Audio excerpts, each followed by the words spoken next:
What's up, everybody? It's Alex from Heavy New York, invading California for Namm 2020, and we return with Angelmaker. Thank you all for being here. Thanks for having us, man. Yeah, thanks. Yeah, it's awesome to have you guys here. You're one of the very first interviews we had, so it's great to be able to catch up almost 3 years later. Yeah, it's always great seeing you, and I'm glad that you were able to make it to the show, and we're here and having a great time. So, yeah.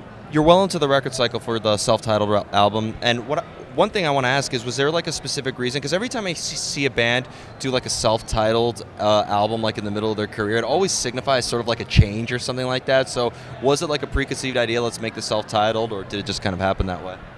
I think we were kind of bouncing around between names and stuff, and I think this is the album that we all felt was like our sound, like we're finally developing the actual Angelmaker sound.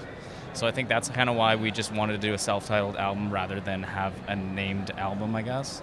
So we just felt like it was kind of just something that we felt was right for the album, and felt like the music really told the story of how the sound came together.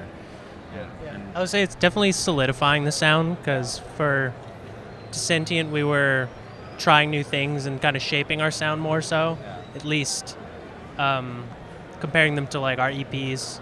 Unholy Alliance was again kind of like fleshing it out and really solidifying what we wanted, and then Angelmaker was like, yeah, this is it. This is what we want. I mean, it's not that we weren't trying new things or we're like done experimenting, you know, we always kind of want to freshen it up or kind of push ourselves, but it was definitely like, this is what we wanted for sure. Do you have like a with the making of this record, did you go into like the studio being like, this is what we wanted to do, this is how we wanted it to sound, or was there kind of like some improvising involved or some experimentation? Kind of just answered it, but. Yeah, I mean, like, most of it is like very well written out, and I mean, there are some parts that we do try things for, like, or maybe like, oh, this would sound cool here, or maybe you should just add this to this part or something. But for the most part, I would say we go in pretty prepared and like have an idea of exactly what we want to do. But I don't know, do you want to?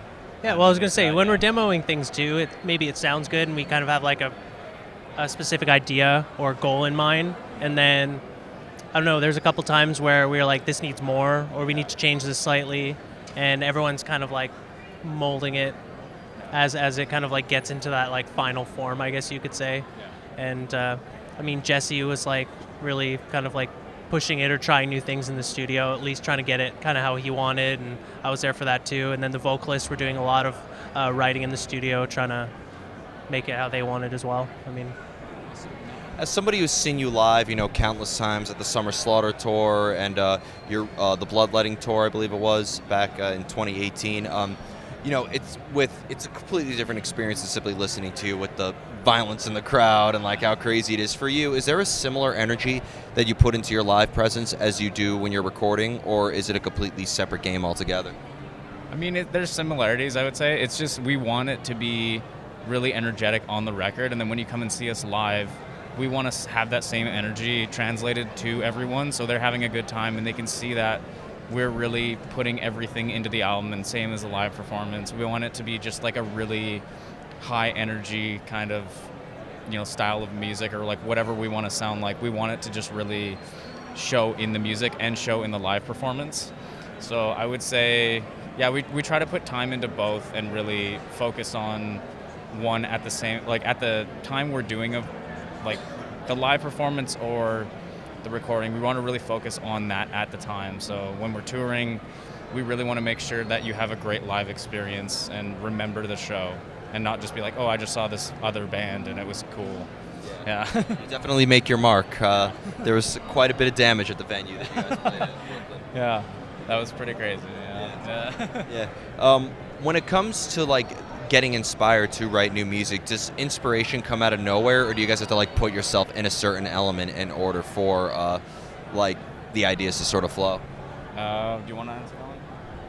yeah, well, I would say, I mean, credit to Colton. He really kind of like he just puts the train in like, you know, top gear and just goes, and he'll kind of start throwing stuff out there, whether it's like a whole song or parts of songs, and then I guess because of that, then we all kind of are like, I don't know, tasting the flavors. We're like, okay, this song we should really put more into that, or you'll have like ideas for leads, and then we can add breakdowns here and there, or certain elements of the songs and then really flush them out with something that's working. Or with the demo process, I mean, there's so many songs that we'll have, and then we can kind of like pick and choose what we like, what's working, or as you said, if someone is really kind of like vibing with that song or that song makes sense, then we'll kind of pick that one and then flush it out more. So yeah, I would say, I mean, I don't know, Colton kind of just like really gets it out there, and then we'll kind of like Yeah, it's like essentially keep like, formulating them. yeah. The way I look at it is like you're building a house and he's laying the foundation up, and then we're kind of just like designing the rooms around it in a way. And then you eventually destroy it. Yeah, and then destroy it. Yeah, well, it's kind of like, yeah, like inspiring. Yeah, you see that kind of foundation, you're like, oh, I got this idea. We're gonna put like a tower here, a door here, or like, dude, sick patio on this one. Like, Yeah. Yeah.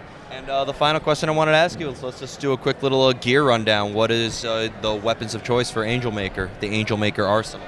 So currently live, I've been using comparison guitars, rev amps, Eris effects pedals, and an Axe 8 processor.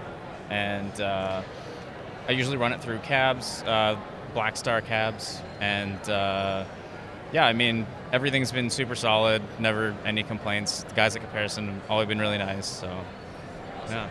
How about you?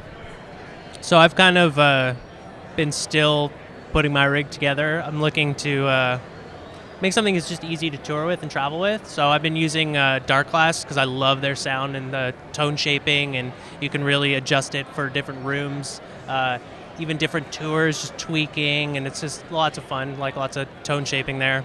And then, yeah, I got their little 900 watt head. So when we did Europe, I just literally threw that in my suitcase, super easy. And I have a ported 410 cab. It's just, again, smaller, a little bit easier to handle, and good low end. And then Music Man basses. I've always loved Music Man. Yeah. It seems like, do you guys use the gear because it best suits the style of music that you play, or is it just the gear you've always used and that's just what you're most comfortable? Probably a bit of both. I would say like what Definitely. we personally feel suits us the best, and then I mean it also kind of just shapes the way we sound in a way, I would say. So no. So before we go, I'd like to thank you guys so much for your time today. Is there just anything you. else you would like to promote with Angelmaker? I mean, you're well into the record cycle now for the self-titled. Any new music or tours coming up that you're allowed to say? We're still figuring tours out for this year, but I mean, as far as new music, we're probably going to be writing some new stuff, and we'll see kind of just how that goes. So yeah, probably going to be doing an EP or something along those lines. So yeah, we have some ideas, and essentially as for tour, just waiting for the snow to melt, because we're kind of surrounded by mountains, and a van and a trailer going through the mountains in the snow is not fun, or at least in our experience it's been interesting. Not But, fun at all. I would say as soon as possible, and then yeah, music is kind of like on the table right now for sure. Awesome. Thank you guys so much. Everybody, we are here with Angelmaker. Be sure to check out the self-titled album if you haven't already. This is Alex from Heavy New York, invading California for Namm 2020. We'll see you next time. Yeah, thank you.